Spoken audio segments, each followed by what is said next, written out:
Yine gece yarısı. Saat 2:30. İnsan bu saatlerde yata bilmirse, sebep çok vaxt yuxsuzluğu olmur.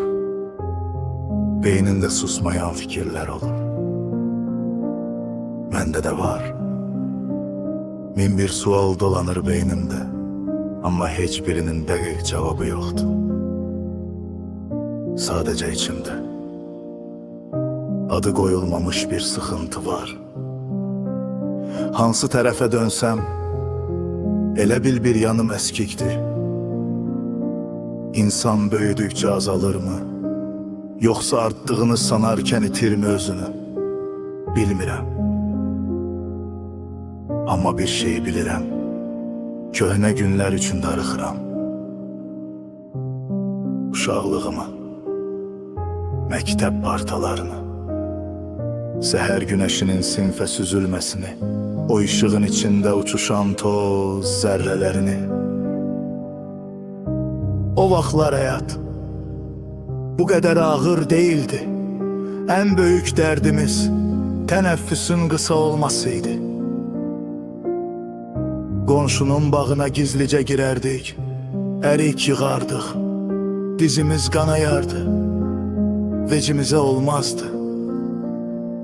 Qan qardaşı olduğumuzu sandığımız o saf zamanlar, balaca ürəklərlə böyük anlar içərdik. Yaylar ayrı gözəl idi, güneş başımızı yandırardı ama yine kaçardıq. Adını məhəllə oyunu koyardıq. Ama bizim için dünya çempionatıydı. Bir şokolad, bir konfet dünyalara değerdi. Bayram səhərləri. Təzə, tertemiz paltarlar, yeni ayakkabının kokusu. Şirniyat güzel idi. Ama bayram xərcliyi daha güzel idi. O heyecanı indi. İnsana ne verebilir ki? Sonra büyüdük. Bayramlar adileşti. Günler birbirine okşadı. İşle, yorul, döz. Hayat daim bir yere çatmak tələsidir. Ama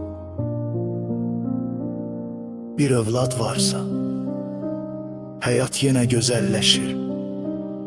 Yorgun halda kapını açarsan, bir bakışı yeter. Bütün yük çiğinlerinden düşer. Onda anlayarsan, evlat başkadır.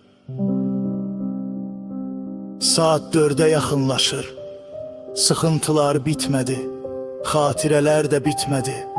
Saçımıza, saqqalımıza ağ düştü. Zaman səssizcə keçdi yanımızdan. Bəzən ölüm qapıya dayanmış kimi olur. Halbuki heç vaxt bir saniyenin zəmanəti yox idi.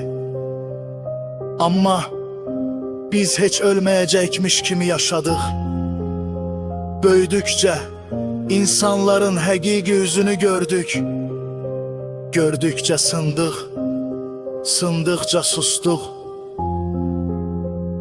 Adına da hayat dediler. Hələ də gecədir, xatirələr oyaqdır. Mən susuram.